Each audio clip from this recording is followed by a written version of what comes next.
ये जो आज जो कार्यक्रम गत 25 तारीख से चल रहा है, हमारे शताब्दी दिन के बारे में जो है माननीय अटल बिहारी वाजपेयी जी की स्मृति में जो है 3 दिवसीय कार्यक्रम चल रहा है। इस 3 दिवसीय कार्यक्रम में जो है आज का दिन अंतिम दिन है।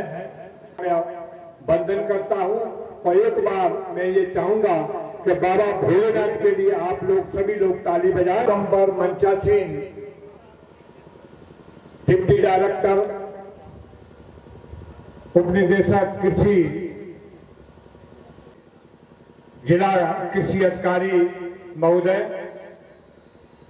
साथ में सहायक निर्देशक मृदा परीक्षण प्रयोगशाला आगरा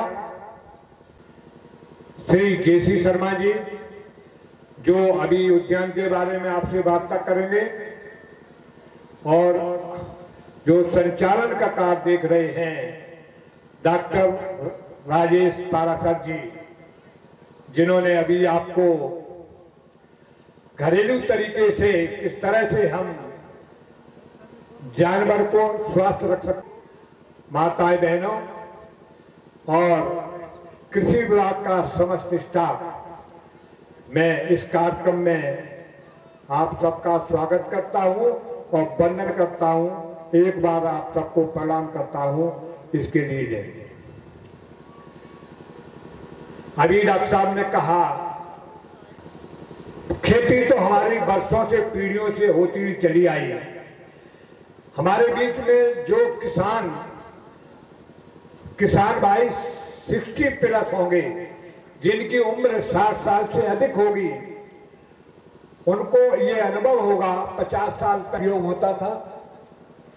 उसके बाद धीरे धीरे 1950 और 60 के बीच में इन रासायनिक खादों का प्रचार प्रसार किया गया,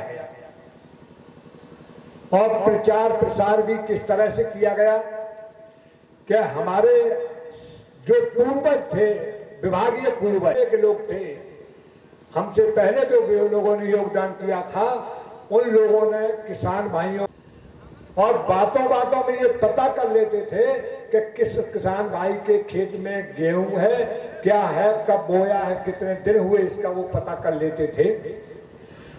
और उसी के खेत में चुपचाप यूरिया खाद का फैलाव कर देते थे, और 15 दिन बाद वो कर्मचारी लौट के आता था, और उसके बाद किसान में जब लौट के आता था तो फसल में परिवर्तन दिखाई देता था।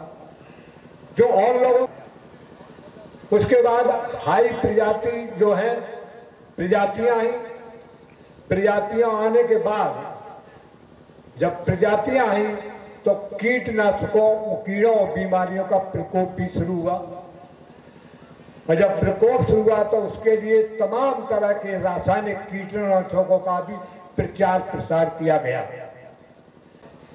तो आप विश्वास करिए कि कृषि सुरक्षा इकाइयों के अलावा जनपद में या विकास खंड में कीट रसायनों की कोई दवा दुकान नहीं में थे, उससे कई गुना ज्यादा हमने उत्पादन तो बढ़ा लिया, लेकिन उसके साथ साथ हमने बहुत कुछ खो भी दिया। क्या खो दिया?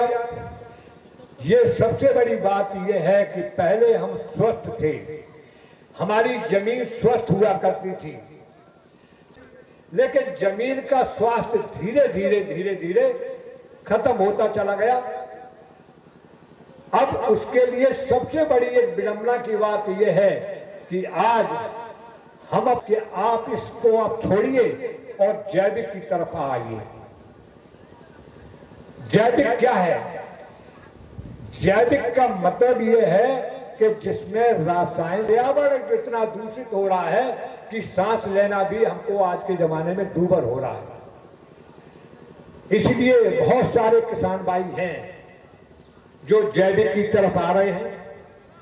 ये जो सामने एक विकास योजना है, ये केवल जो है गौ पर आधारित, देसी गाय पर आधारित खेती है, जिसके माध्यम से हम धीरे धीरे रसायनों को छोड़ करके पूरी तरह से हम उस पर निर्भर हो सकते हैं और हमारे उत्पादन पर भी कोई प्रतिकूल प्रभाव पड़ने वाला नहीं है। 70 लाख 300 से 500 करोड़ सोचिए, और इसमें 75 से 78 लाख बैक्टीरिया जीवाणु पाए जाते हैं। अब हम आप समझिए कि मान लीजिए 3 करोड़ जीवाणु होने के लिए 16 तत्वों की जरूरत होती है। जो 16 तत्वों की जरूरत होती है, मोस्टली किसान भाई क्या 3 तरह के ही तत्व देते हैं, नाइट्रोजन, फास्फोरस और पोटाश। इसी से हम अपना शरीर समझते हैं। लेकिन एक है सब्जी बनी, 2 ही बातों में बात खत्म हो जाती है। लेकिन उस सब्जी के बनने में आलू टमाटर अकेले सब्जी नहीं बनेगी, उसमें पानी भी पड़ा, उसमें नमक भी पड़ा, उसमें धनिया भी पड़ा, उसमें मिर्च भी पड़ा। ये सारी चीजें जब मिली और जैविक जो खादों को देते हैं, ये क्या काम करता है कि हमारे जमीन में सूक्ष्म जीवों की संख्या को वृद्धि करता है। और जब सूक्ष्म जीव की संख्या की वृद्धि होती है तो वही सूक्ष्म जीव पर्यावरण से नाइट्रोजन, पर्यावरण में बहुत अनाप शनाप नाइट्रोजन भरा पड़ा हुआ है पर्यावरण से, तो मात्र 10 से 15।